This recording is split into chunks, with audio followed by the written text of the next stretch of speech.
दोस्तों 3 वीडियोस आ चुके हैं, नोटिफिकेशन नहीं मिला हो या फिर आपसे मिस हो गया हो तो जरूर से देख लेना, कल के लिए काफ़ी इंपॉर्टेंट है। सो यूएस मार्केट के हालचाल अभी ठीक नहीं है, 900 पॉइंट्स नीचे है डाउ जोन्स, 1.5% के आसपास का डिप। साथ में नेस्डेक भी देख लेते हैं, 400 पॉइंट्स नीचे है, 1.48% की मंदी। अब कल हमने देखा था कि डाउ जोन्स 1% ऊपर था, तो निफ्टी भी आज 1% ऊपर गया, तो कल क्या निफ्टी भी इतना गिरेगा या फिर नहीं, उसको चेक कर लेते हैं। साथ में आप देखोगे तो कोरियन मार्केट यानी साउथ कोरियन मार्केट 33% एक महीने में गायब। अब ये वही मार्केट है जिसमें इन्वेस्टर काफ़ी ज़्यादा पॉजिटिव थे, काफ़ी अच्छी तेजी बनी थी। ये स्पाइक आप देख सकते हैं, कई सालों से नहीं चला था, लेकिन यहाँ पे अच्छी तेजी आती है एक स्टॉक की वजह से जिसका नाम है सैमसंग। सो काफ़ी लोग ये भी सोच रहे थे कि सर बता दिया होता पहले, हम इन्वेस्ट कर देते हैं म्यूचुअल फंड्स के थ्रू साउथ कोरियन मार्केट्स के अंदर, चीन के मार्केट्स के अंदर, इमर्जिंग मार्केट्स के अंदर। हमने डिस्कशन भी किया था फंड्स के ऊपर, बट वो बैन हो गए थे क्योंकि अपर लिमिट हिट हो गई थी। तो यहाँ पे रिस्क यही है कि निफ्टी में अगर आप ऑल टाइम हाई पे इन्वेस्टिंग कर दोगे ना, तो कुछ साल में आपका पैसा रिकवर हो जाएगा, शायद आपको रिटर्न्स भी मिल जाए। बट यहाँ पे किसी ने टॉप पे इन्वेस्ट किया होगा, डिफ़िकल्ट है, क्योंकि बहुत तेज़ी आई थी इसके अंदर और वो एक ही कंपनी के ऊपर चीज़ें डिपेंड कर रही है जो सैमसंग है, और उसको पता ही है फिर आपको हर टाइम अच्छे नंबर्स नहीं आते हैं, फिर एक्सपेक्टेशंस काफ़ी हाई होती है जिस वजह से स्टॉक्स नीचे आते हैं। सो सेमीकंडक्टर हो या फिर एआई चिप्स हो, सभी कंपनीज नीचे है। हो सकता है आईटी कंपनीज में कल भी पैसे लगे, पिछले 2-3 दिन से हम देख पा रहे हैं आईटी कंपनीज में एफआईएस की बाइंग हो रही है।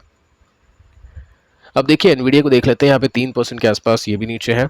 एक आर्टिकल आता है जिसमें बताया जाता है कि 750 बिलियन का काम इनके पास में है। अब वो काम कैसे आया है, ये फाइनेंसिंग के लूप की वजह से आया है। ये काफ़ी लोगों को नहीं पता है कि एनवीडिया वैसे तो चिप्स बनाती है, एआई में कामकाज करती है, लेकिन दोस्तों इसका फाइनेंस का भी काम है। कैसे, मैं आपको थोड़ा सा यहाँ पे समझा देता हूँ। कंपनी बेसिकली क्या करती है, जो छोटी कंपनीज होती हैं जो एनवीडिया से प्रोडक्ट्स बाय करती है, चिप्स बाय करती है, तो इन छोटी कंपनीज के पास में पैसा नहीं होता है ग्रो करने का। अब ये जो छोटी कंपनीज ये ग्रो नहीं करेगी तो एनवीडिया के प्रोडक्ट्स कैसे खरीदेगी? तो एनवीडिया इनको फाइनेंस करता है, पैसे देता है कि आप वापस लौटा दीजिएगा, आप पैसे रखो, ग्रो करो, अपनी कंपनीज को बढ़ाओ, फैक्ट्रीज डालो, डिमांड क्रिएट करो, और वो जो डिमांड आप क्रिएट करोगे वो हम पूरी करेंगे, तो उससे हमारा प्रॉफिट आएगा। तो एनवीडिया के जो नंबर्स हैं ना, वो उसके वजह से भी काफ़ी अच्छे आ जाते हैं। लेकिन पॉइंट ये है कि अगर ये इकोसिस्टम बिगड़ गया, ठीक है, आप देख सकते हैं यहाँ पे मेंशन कर रखा है, जिसमें एनवीडिया एआई कंपनी बाय करती है एनवीडिया के प्रोडक्ट्स, उसके बाद में एनवीडिया का रेवेन्यू बढ़ता है, फिर एनवीडिया इन्वेस्ट करती है और ज़्यादा उन कंपनीज में, और फिर वही साइकिल रिपीट होती है। तो अगर ये दिक्कत हो गई, इन कंपनीज में कोई प्रॉब्लम आ गई, पैसे रिकवर नहीं हुए, फिर क्या होगा? तो ये सब चीज़ें आती है। देखो अब स्टॉक्स नीचे आ रहे हैं ना, तो इस हिसाब से ये बातें भी होना शुरू हो चुकी है। बल्कि ये जो कंपनी का जो पैटर्न था ये पहले से ही एग्जिस्ट करता था, ऐसा नहीं कि अभी कंपनी ने फाइनेंसिंग करना शुरू किया है। तो 10 रीज़न मिलेंगे जब मार्केट नीचे गिरेगा नेगेटिव, और 10 पॉजिटिव रीजंस मिलेंगे जब मार्केट ऊपर जाएगा। बट अभी ठीक है, यही सिचुएशन अभी फिलहाल अभी देख पा रहे हैं। ब्रेंट 7% ऊपर आ चुका है, अगेन 90 क्रॉस कर चुका है।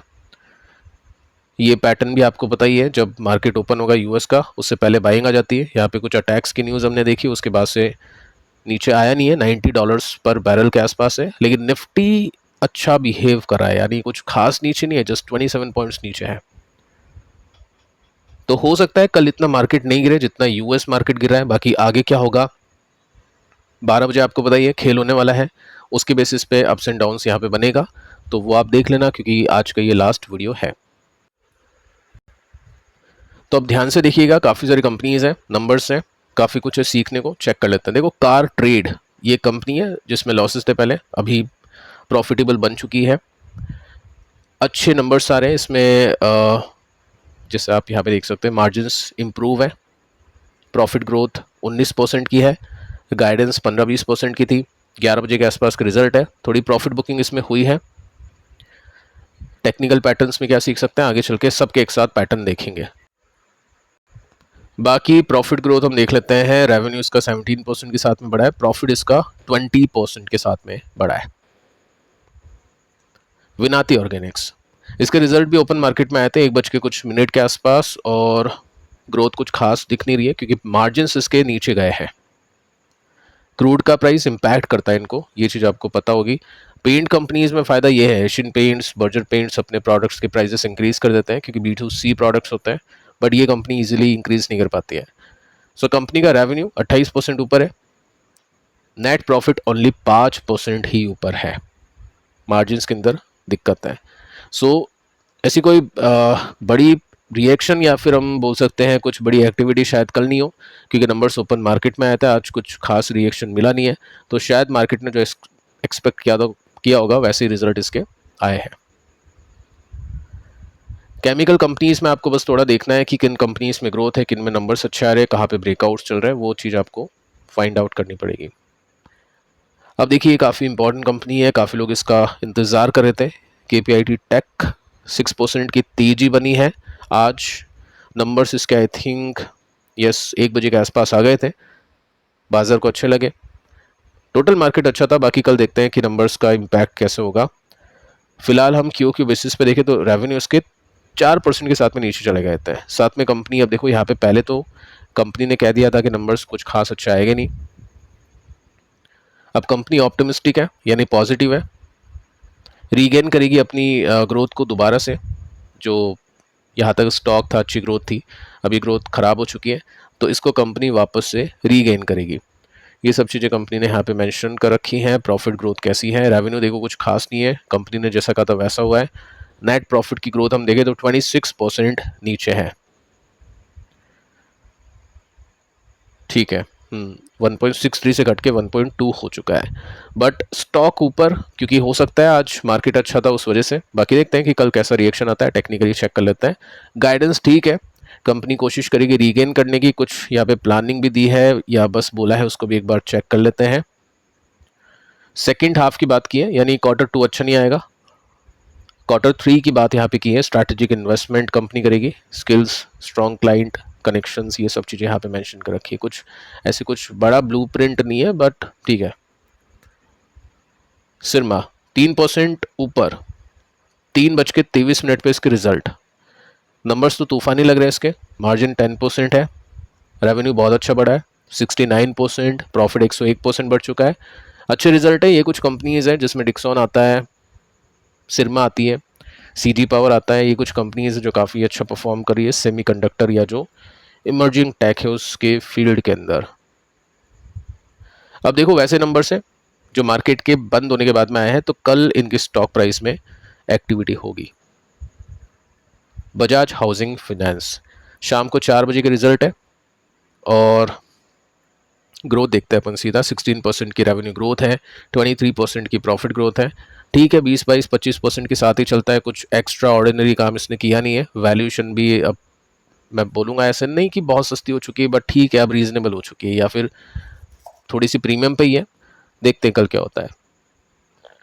एशियन पेंट्स, इसके रिजल्ट देखो आए थे ओपन मार्केट के अंदर 2 बजे के आसपास, और प्रॉफिट इसका 15 बिलियन का आया, एस्टिमेट 12 की थी, तो अच्छी ग्रोथ है। वॉल्यूम ग्रोथ 9% की है, गाइडेंस थी 8 से 10, तो वॉल्यूम में बस थोड़ा सा हल्का रह गया या मिड में आ गया बैंड के अंदर। बाकी एबिटा की बात करें तो 18.3 की एस्टिमेट थी और आए हैं 12.6, ठीक है। 18.7, 21.7, तो प्रॉफिट और नेट प्रॉफिट में अच्छा किया, बाकी रेवेन्यू में थोड़ा सा कम है। वैसे रेवेन्यू देखें तो ठीक है, वॉल्यूम्स में थोड़ा कम है। गाइडेंस की बात कर लेते हैं, एबिटा मार्जिन 20.6, गाइडेंस 18-20 की दी थी, तो प्रॉफिटेबिलिटी के हिसाब से अच्छे रिजल्ट इसके देखने को मिले हैं। 36% की ग्रोथ है, रेवेन्यू 17% बढ़ा है। आगे देख लेते हैं कि कंपनी क्या कहती है। सो कंपनी प्लानिंग कर रही है अपनी जो लागत है उसको कम करने की, ताकि आगे चल के प्रॉफिट मार्जिन्स मेंटेन हो पाए। अभी बहुत अच्छे मार्जिन्स आए, Q2 में डिमांड अच्छी आएगी ऐसा कंपनी का कहना है। कच्चे माल में काफ़ी वॉलेटिलिटी है, वो सब आपको पता ही है, तो नियर टर्म में अनिश्चितता है। बस ये जो आ जाता है ना शब्द, वो बिगाड़ देता है खेल। तो अच्छी खासी तेजी बनी थी ओपन मार्केट में, जस्ट अभी 1% ऊपर जाके बंद हुआ है। वारी एनर्जीज, इसके भी रिजल्ट आए हैं, चेक कर लेते हैं। स्टॉक 1% ऊपर, कल आएगा रिएक्शन इसका। मार्जिन कम हुआ है इसका, 22 से 18 हुआ है।